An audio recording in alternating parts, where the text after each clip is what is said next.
This time, well, Talia's excited. It's 4 runs, and for me, I'm not sure if I would have pushed the long off back straight away. It's just a really good Joseph continues. It goes leg side this time, gets plenty of it, and this time he uses the breeze in an expert fashion. Maximo! 6 more runs to Vinarati. Lovely shot, just stepped across and smashed it over square leg for 6. Just near his teammates there.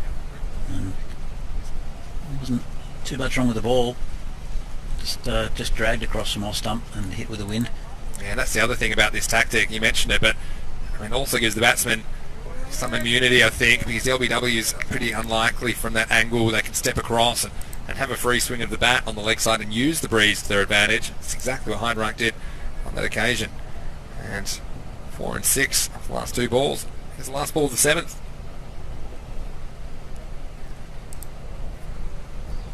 Oh, there you go. So being a little bit selective. This is working at the moment. We're 10 runs off that over. 2 really good shots at the end of 7. It's 61 for 3. Well, Danny, this is Group A we're dealing with in the first half of the day. And, well, seen some interesting things now. We haven't seen the Raiders. We've seen all 5 teams in Group A. Yeah, look, the Raiders just look a little bit off the pace, as did Mobilisers in the first couple of days, and Bohemians also in the first day looked off the pace, but they've come back and with a good winner, Vinarati. I think for me, it's been Burner Raiders and Mobilisers to see who sneaks into the semi-finals. It'll happen next week, and I have to say that first shots to the Mobilisers with a good win this morning, comfortable in the end. Burner Raiders much improved in this game though, but VCC Kings looking the goods. We'll see them again shortly.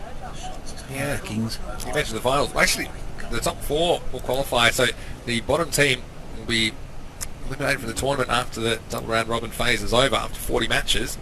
So we see Skippy Hussain coming back into the attack for the 8th. Anyway, no run first ball. But yeah, so actually have a quarterfinals day next week, because we'll have for example, the first team in Group A will face the 4th team in Group B in a quarterfinal, and so on. This is another good one. And pitched up, and well, the chase is going to be on. It should pull up just inside the field of play, and it does. And they were looking for 3, but not going to get it in the end. A slight slip from the batsman, Ben Polton-Smith. But again, it's a nice looking shot down the ground. Obviously, Oki there. Oki knows where the boundary line is, so it's never going on. But again, nice looking shot. And I like having the mid off there, but I think maybe it's just a little bit too close on that occasion. And beat him. Still only 2 runs given away. This next one played off the back foot for a single to deep mid wicket, and it will just be a single. And talk about the tangle-like action of the left-hander. I'd also be interested to see how he would go if he tried bowling over the wicket. Not left-hand, of course, Hussain, but he's over the wicket at the moment. If you another tactic, you might want to think about going around the wicket just to change it up if it's not working for him. And there's a fumble here. This is a good running from Vinarati batsman, coming back for 2. They're always looking for that second run, aren't they, Danny? Yeah, they are. Look, Ben Bolton-Smith is very quick as well. He's only young and an athlete, very athletic actually, Ben Bolton-Smith. So always be looking for 2. I think it's a good move, putting him in at this stage of the innings too. It's in the air, but it's going to be in the gap, and it's going to run away for another boundary. So Vinarati picking up the pace in the last couple of overs. Again, just intelligently using that movement to their advantage, hitting with the swing. And there's no deep mid wicket out there. Not trying to overhit the ball, just making good contact, gets in the gap, gets 4 runs. It's in very good form early season, Fred Heidenreich. And this one bounces a bit on him, and well, you can pick it from the other side of the fence, because this has gone up in the slipstream, and I think it's come down to the canola fields. Maximo 6 to finish the over, and after 8 overs it's 76 for 3. Yes, I mentioned the first day Fred was the only batsman really to seem to be hitting the ball cleanly for Vinarati, and he's continuing his form today. He's looking very threatening and very handy player all round, good fielder, bowls a bit as well, Fred. So Vinarati I've got a bit of depth. Yeah, again, I'm just trying to think of what my field would be. I think I'd have my 5 men out. I'd probably have a third man, and then I'd probably have the other 4 out on the leg side. I'd have a deep fine leg and a deep backward square leg, and then probably a deep just in front of forward square leg, and then a deep kind of mid wicket long on. Because I think you just got to account for the wind, and there's a few people on the offside. I don't think they're really necessarily getting value, and that's kind of the field they've gone with here. And just looking, still got 5 in the circle though. I probably would push one of those men back. For example, at square leg, he's in the circle at the moment. They can't afford to push him back, and maybe bring up the deep point. And if they're good enough to hit a shot there for 4, then so be it. Look, I understand what you're saying, Vinny, but wait until it's a good ball outside our stump. I understand what you're saying, but that also encourages, if you've got men on the leg side, it encourages the bowler to bowl down leg side, and it's very difficult to defend because of the wind.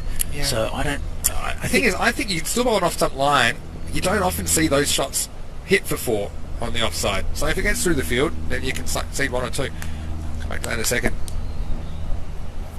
Another good piece of bowling. Because here, at the moment, they've got this field, which is kind of what we talked about, which is 4 on the offside, and you can get the bowlers to bowl an off stump line. But the thing is, what we're seeing from the bowlers is they do get it wrong often enough, even when they're trying to bowl off stump, that they go for runs. Yeah. So I think you can kind of do a bit of both. And this has been a really good start from Ashish Mata, though. Yeah, it has been. It's hit well. Again, it's misfielded by the mid-off. He's upset with himself, Nagaraj. And now, well, they almost got a 3 because I think Joseph flicked the ball back to Nagaraj, saying, well, maybe he'd like another touch. I don't think Nagaraj was watching. See, this is one. He's in the circle, and he's well positioned, but just couldn't make the stop. 2 runs to Minarati. It was a good early call there from Ben Bolton-Smith, but then if he'd come back a bit, I think there was a 3rd on. And this has been a good over, but I've got to say, Ben Bolton-Smith, he really needs to get Fred Heidenreich on strike. And I think he's trying, but he's just missing outside off stump, and it's been a very good over here from Ashish Mata so far. That's the thing, he's only going to get a chance to bowl one over because it is the 9th, and like what I've seen from Ashish Mata as a bowling option so far. He's not going to get him on strike here either. Mata just cleans up his own work, and this for me is also one of the issues with bowling out your openers, and they bowled well, Vasudevan and Ramaral in the first 4 overs, but then you limit your flexibility, and now you've got a situation with Mata coming in so late. If he bowled anywhere in the middle, then you have the opportunity of bowling a second over, but he won't get that opportunity because he's bowling the 9th, and of course can't bowl 2 overs in a row, so they're going to have to find someone to bowl the 10th over. Yeah, it would be interesting to see who they bowl. I'd say probably Naveen Joseph. In the air, it'll be a good catch if he gets there, and he does! Wow! How about that from Ashish Mata? And the second excellent diving catch we've seen in this innings. It was a miscued pull shot. Ben Bolton-Smith just been bogged down for a few balls. I thought there was no chance he'd get there.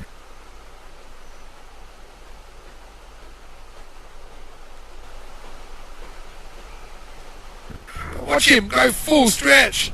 Another fantastic catch. We've seen quite a few in this tournament. That's up there as well.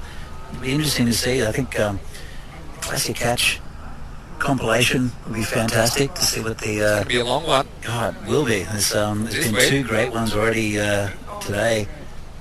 So... Outstanding fielding. He's going to cricket him up. Never really quite got going with the bat, did he, this morning? But maybe that's the kind of highlight which will spur him to something special. He's definitely one player that could take this away from Vinarati. And he finishes his over. It's 78 for 4 after 9. And yeah, so who's going to bowl last over? It's going to be Naveen Joseph.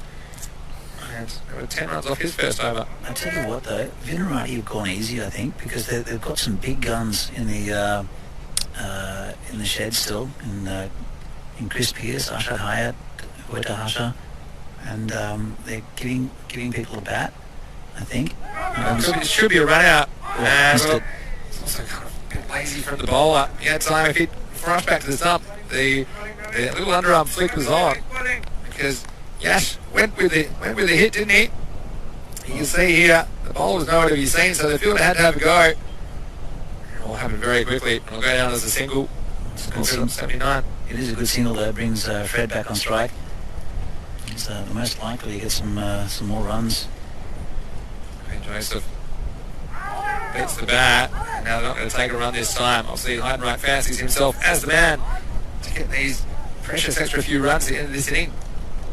Yeah, look, I think it's wise that Fred stays on strike. That angle from the bowler, Ben Joseph, is causing a few issues.